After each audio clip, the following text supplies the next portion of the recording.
What's going on? So in this video of drawing dynamic poses, I chose three more poses for Pinterest, and these particular poses I chose three different sword fighting stances. And I'm going to kind of show a little trick that I've been using for drawing the bends in the arms and things like that when you're creating these poses to kind of easily show the structure of it. So right now I'm drawing the circle for the head first, the center line. I'm just getting that head in, and I'm drawing that circle on the side of the head to kind of show the head that's tilted to the side. And I'm drawing in the cylinder for the neck. And you see, I just drew the cylinder out for the neck. It's kind of like I always like to draw it straight out because the neck is always straight up and down anyway. And then when you're drawing, adding details and finalizing that picture, you're adding in the details and you're erasing the neck as you go. But typically, no matter how the head is positioned, the neck will always be, straight up and down. So I'm adding in the circle for the waist and the oval shape for the chest, and then I'm doing a circle for the leg, and I'm just roughing down that leg shape with a cylinder, even though you don't see the whole thing. I'm adding in the circle where the shoulder is, because the shoulder is kind of up a little bit towards the head. And I added the other circle where the elbow would go, and I'm just measuring out the distance of how far everything is. You see, I'm adding the circle on the other side of the where the other shoulder is, and I'm just attaching everything to those circles, kind of like you're making a action figure. You see, I'm just adding the lines on those circles, and it's an easy way to follow that bend and know how far the arm is bending and where it's going to go.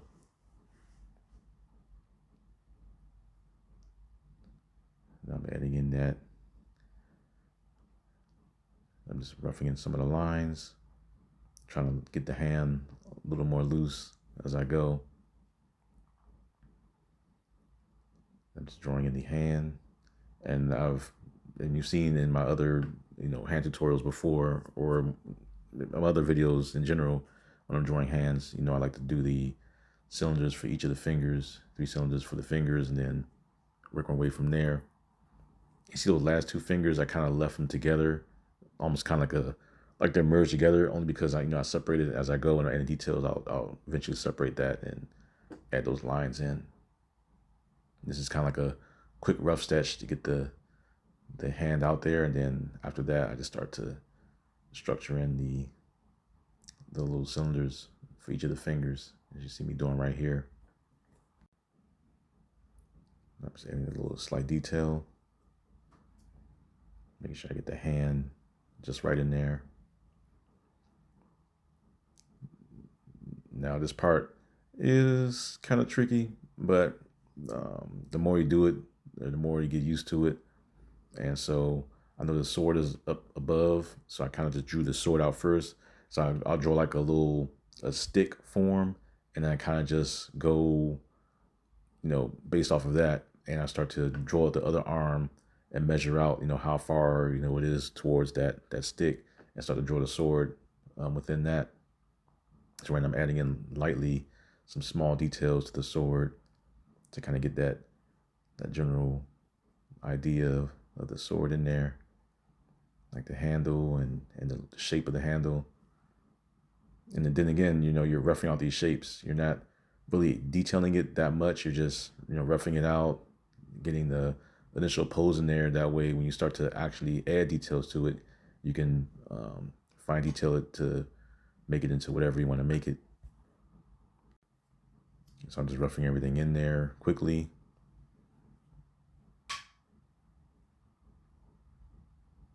Now I'm adding in that, roughing where the hand is.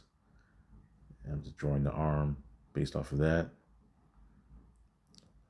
The arm going out, attaching it to the little cylinder.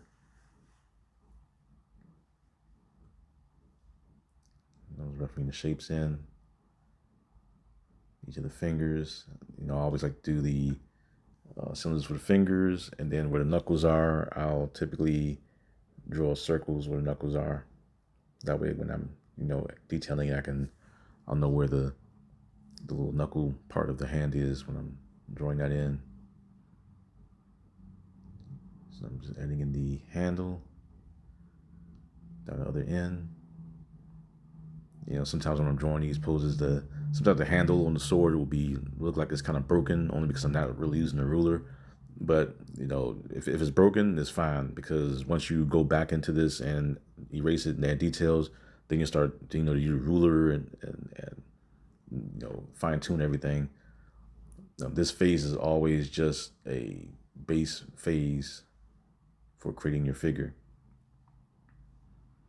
You can do it this way. A lot of artists, have their own methods. You can do it this way. You can do it as a very quick gesture. Everyone has their own style for drawing their pose out. So with this one, she has her arm going up and the sword is kind of going down. And so I'm kind of trying to figure that out with this one. So I just drew the head first, and then I drew the shoulder for the circle, a circle for the shoulder. That way you can kind of see how far the circle is, or her shoulder is, to her head. And I just went down and drew the rest of her body. Going down with the oval for the chest. Then I drew her other elbow. It's going out. That way I can know the distance of how far to make that arm. And I'm attaching the lines to it. So roughing out the little shape. Getting that forearm in there. Adding in the circle for the waist. Adding in that leg. And it's attaching the stomach area. Now I'm going to work my way towards that hand, roughing out the shape of the hand to get in there. I mean, I could either draw the hand out first, or I could just draw the sword out. I decided to draw the sword out. Sometimes you may see me draw the hand first and then draw the sword on it. And typically I'll draw the parts of the hand, and I start to draw like the stick where the sword is going to go, and then I start to kind of work the hand around that weapon or item. I'm just quickly throwing it in there, adding in the little small details to it, just roughing it in. That way my brain can get a general idea, this is what's going on. That way I can, fix it up later and create whatever pose or character you want to do.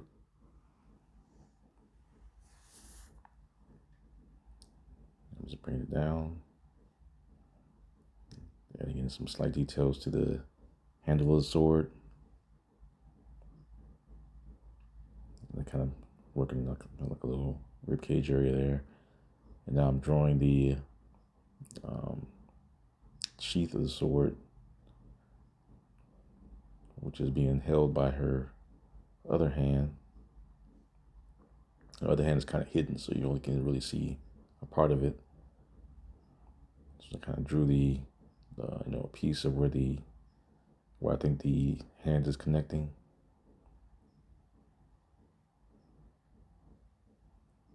I was drawing in the fingers is holding it. Because sometimes when I draw the fingers holding the items, I'll draw them in pieces, and then later on show them where it's gripping whatever that is holding. The other finger in there.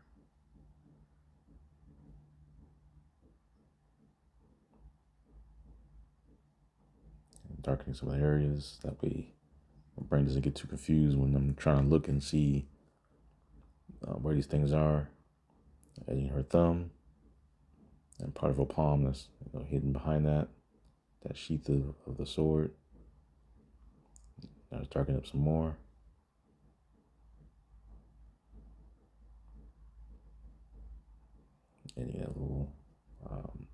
guess it was like the hole where the sword goes. I was defining it more. I didn't really have to detail all that. I just like to keep adding in small things as I go, just to keep the hand loose as I'm drawing it. Right, I'm just darkening everything up because the general pose is done, but I'm just darkening things just to um, kind of feel where everything is placed.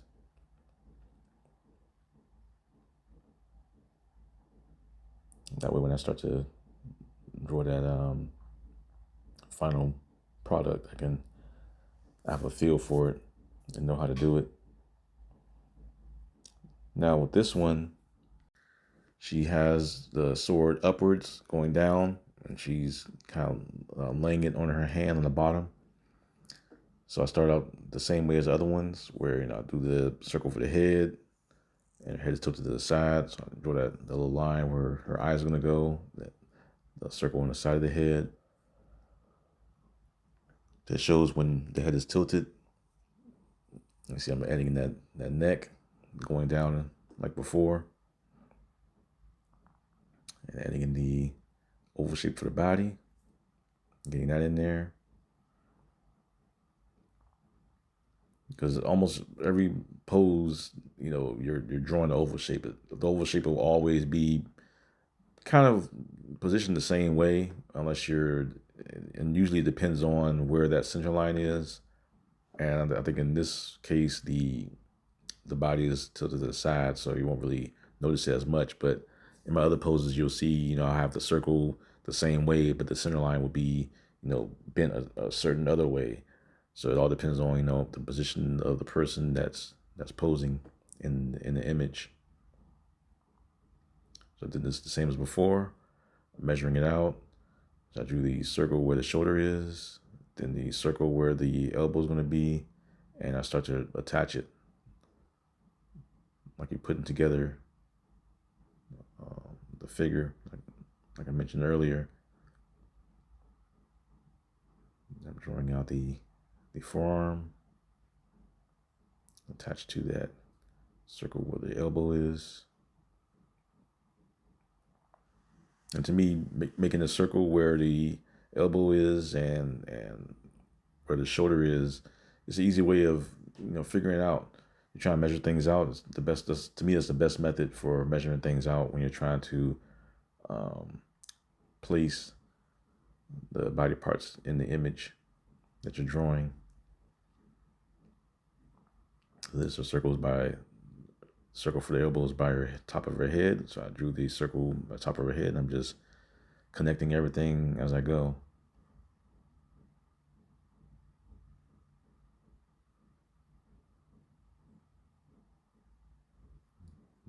I'm just adding in the sword, or part of the sword, kind of like the stick base part of the sword. I'm just connecting everything to it. Yeah, the more you practice these, the easier it gets. I mean, it seems like it's difficult when you're drawing these shapes and trying to figure out, how to place them or move them around in different areas. But the more you draw them, the easier it just gets. And for me, I like to do or use these shapes for these particular poses. Sometimes I'll use boxes, and we've seen in my other videos I've used boxes, and any shape you can use or think of that best shows or can convey the pose to you and have you memorize it. You just use it. I mean, if drawing a triangle for a body is the best way you can do the pose with, and go ahead and make the triangle. But I just like to do this method. I mean, of course, I can use sometimes I'll do gestures also, like real quick gestures. But sometimes I guess it depends on what I'm doing. If I'm doing like something that's extremely fluid, even though you can still get fluid with these poses too. But if you're doing something quickly, or maybe sometimes to be done real fast, then I could do a gesture. But even then, it's like they're more messy depending on how you do them. But I like to just draw the shapes out and see it clearly for what I'm trying to do. See, I'm adding in the fingers where the sword is laying down on.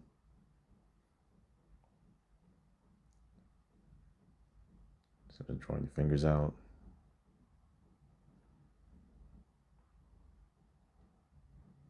And with this, is kind of like you're just following the reference getting in the cylinders for the fingers. And it's kind of like, it kind of forms like a little triangle the way the fingers are together.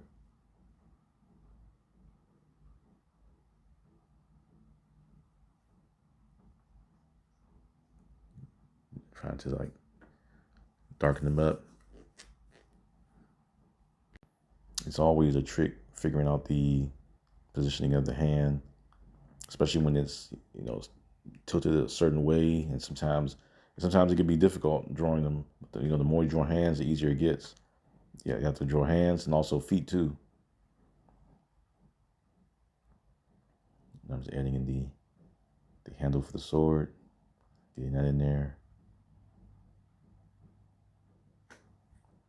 That's it for this video. We'll see more poses like this. Hit the like button, subscribe, and comment for any other poses you want to see. And take care.